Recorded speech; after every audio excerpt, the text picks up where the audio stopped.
বর্ষাকাল আর কিছুদিনের মধ্যেই শুরু হয়ে যাবে। এই বর্ষাকাল এলেই একটা প্রাণীর উপদ্রব খুব বেড়ে যায়। গ্রামে গঞ্জে, শহরে, বনাঞ্চলে। কি বলুন তো সেই প্রাণীটা? হ্যাঁ, ঠিক বলেছেন, সাপ। বর্ষাকাল এলেই আমরা মাঝে মাঝেই রাস্তাঘাটে, মাঠে সাপ দেখতে পাই। তথ্যটা কি বলুন তো?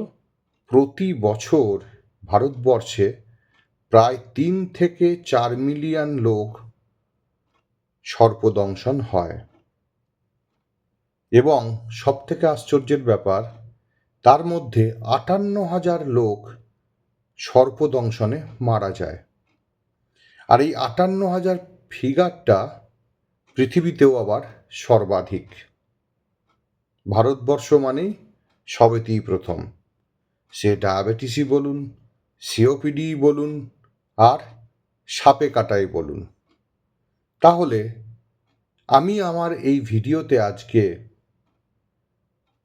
এরকম ঘটনার সম্মুখীন যদি আপনারা হন, তাহলে কি কি করবেন আর কি কি করবেন না, এই ব্যাপারে একটু আলোচনা করব। সাপে কাটা জিনিসটাই না খুব প্যানিকড। সাপ কিন্তু দেখলেই আমরা সবাই খুব ভয় পেয়ে যাই।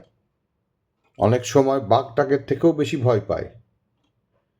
তো যাই হোক, ধরুন কাউকে সাপে কেটেছে, বা সে সন্দেহ করছে যে আমাকে হয়তো সাপে কেটেছে, বা সাপটা সে দেখতে পেয়েছে। অনেক ক্ষেত্রে এটাও হতে পারে যে সাপটা সে চিনতেও পেরেছে। চিনতে পারলে তো খুবই ভালো কথা। শুধু দেখতে পেলে সাপের ডেসক্রিপশনটা সে মনে রাখবে। আর খুব সাহস যদি তার বেশি হয়, তাহলে অবশ্যই যদি একটা ছবি তুলে রাখতে পারে মোবাইলে, সেটা হয়তো ওই পরিপ্রেক্ষিতে কখনোই সম্ভবপর হয়ে ওঠে না। তো যাই হোক, ছবি থাকলে ডাক্তারদের একটু সুবিধাও হয়, তারা সাপটাকে চিনতে পারবে। তো যাই হোক, যদি এরকম ঘটনা একটা ঘটে, প্রথম যে কাজটা আপনি করবেন না সেটা হচ্ছে প্যানিক করবেন না। কারণ যদি আপনি প্যানিক করেন, তাহলে আপনার হার্ট রেট বেড়ে যাবে, আর হার্ট রেট বেড়ে গেলেই সেই বিষটা কিন্তু তাড়াতাড়ি শরীরে ছড়িয়ে পড়বে। সুতরাং আপনি শান্ত থাকুন এইভাবে ভেবে যে এখন সাপে কাটার চিকিৎসা অনেক উন্নত হয়ে গেছে। দ্বিতীয় কি করবেন না, কখনোই যে জায়গায় সর্পদংশন হলো তার উপরে একটা টুর্নিকেট বা জ্বরে কোনো দড়ি দিয়ে বা কিছু দিয়ে বাঁধবেন না। এটা কিন্তু মারাত্মক ভুল। আমি এখনও আইসিইউতে দেখতে পাই, হিস্ট্রি নিতে গিয়ে অনেক গ্রামে গঞ্জে থাকা পেশেন্টই কিন্তু এটা ভুল করে। জোর করে বাঁধলে কি হবে বলুন তো? রক্ত চলাচল বন্ধ হয়ে যাবে এবং পায়ের টিস্যুগুলো অ্যানক্সিক ইনজুরি হবে, পচন শুরু হবে, পাটা পচে যেতে পারে। সুতরাং সাপে কাটার বিষের ছড়ানোর থেকে বাঁচতে গিয়ে আপনি যে ক্ষতিটা করলেন, সেটার জন্য আপনার পা কিন্তু বাদ দিতেও হতে পারে। সুতরাং এই ভুলটা কখনোই করবেন না।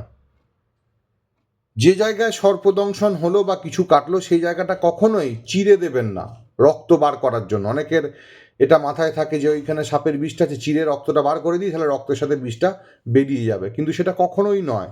চিরে দেবেন না, তাহলে কিন্তু স্প্রেড আরও বেশি হবে এবং ইনফেকশন হয়ে যাবে পরবর্তীকালে।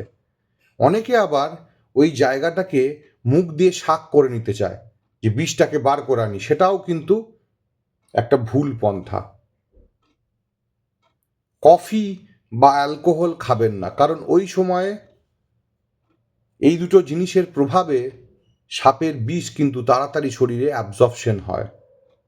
আর একটা হচ্ছে পেন কিলার খাবেন না, কারণ পেন কিলার খেলে আপনার ব্লিডিং রিস্ক কিন্তু বেড়েই যায়। এমনিই যদি ভাইপার বাইট হয় বা চন্দ্রবোরা বাইট হয়, তাহলে কিন্তু রক্ত জমাট বাঁধতে চায় না। তার সাথে যদি আপনি পেন কিলার খেয়ে নেন, তাহলে কিন্তু রক্ত জমাট বাঁধার সম্ভাবনাটা খুবই কমে যায়। তাহলে প্যানিক করবেন না, কোনো টুর্নিকেট দিয়ে জায়গাটা বাঁধবেন না, কোনো কাটাছেঁড়া সেখানে করবেন না, কোনো মুখ দিয়ে সাকশন করবেন না। অ্যালকোহল কফি এগুলো থেকে দূরে থাকাই ভালো, এবং পেন কিলার কিছু খাবেন না। এবার আসা যাক কি করবেন। প্রথমেই কি করবেন, শান্ত হয়ে যাবেন, শান্তভাবে থাকবেন, বসে পড়বেন, জায়গাটাকে জল দিয়ে, সাবান দিয়ে হোক বা না হোক, জল দিয়ে অন্তত পরিষ্কার করে নেবেন, এবং আপনি বেশি হাঁটা চলা করবেন না।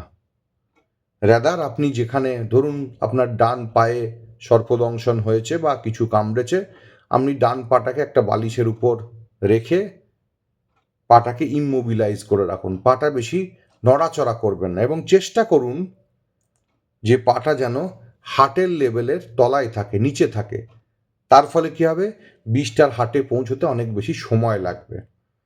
আর আপনি যদি বেশি নাড়াচাড়া করেন, মুভমেন্ট করেন, তাহলে কি হবে, মাসেলগুলো অ্যাক্টিভিটি হবে, তার ফলে বিষ আরও তাড়াতাড়ি ছড়িয়ে যাবে। সুতরাং শান্তভাবে বসে পড়ুন, একটা বালিশের উপর পাটা রেখে দিন, চেষ্টা করুন পাটাকে যেতে বেশি নাড়াবেন না অযথা, এবং জায়গাটাকে একটু জল দিয়ে, সাবান থাকলে দিতে পারেন, পরিষ্কার করে নিন। এবং আপনি কোনো সময় নষ্ট করবেন না, আপনি তৎক্ষণাৎ কোনো ওঝা, কোনো সাপুড়ের কাছে না গিয়ে, সময় নষ্ট না করে হসপিটালে যান। সময় নষ্টটা কিন্তু আপনার জন্য বিপজ্জনক হতে পারে। আপনি যত তাড়াতাড়ি হসপিটালে পৌঁছতে পারবেন, ডাক্তারবাবুরা তত তাড়াতাড়ি আপনাকে পরীক্ষা নিরীক্ষা করে বলতে পারবে যে আপনার এভিএস দেওয়ার দরকার আছে কিনা। বেশিরভাগ সাপের বিষই কিন্তু এভিএস ঠিক সময় পড়লে, ঠিক মাত্রায় পড়লে ঠিক হয়ে যায়। সুতরাং প্যানিকড হবেন না, সময় নষ্ট না করে নিকটবর্তী হসপিটালে চলে যান। তারা যদি আপনাকে বড় কোনো সেন্টারে রেফার করে, সেটা করার আগেও কিছু টেস্ট করে আপনাকে অন্তত 10 থেকে 20 ভায়াল এভিএস দিয়ে দিতে পারে, যেটা আপনার জন্য মৃত সঞ্জীবনী হতে পারে। আশা করি ভিডিওটা কাজে লাগবে। কাজে লেগে থাকলে এই ভিডিও থেকে যে নলেজটা আপনি পাচ্ছেন, সেটা সবার মধ্যে একটু ছড়িয়ে দিন, একটু লাইক করুন, শেয়ার করুন, সাবধানে থাকবেন।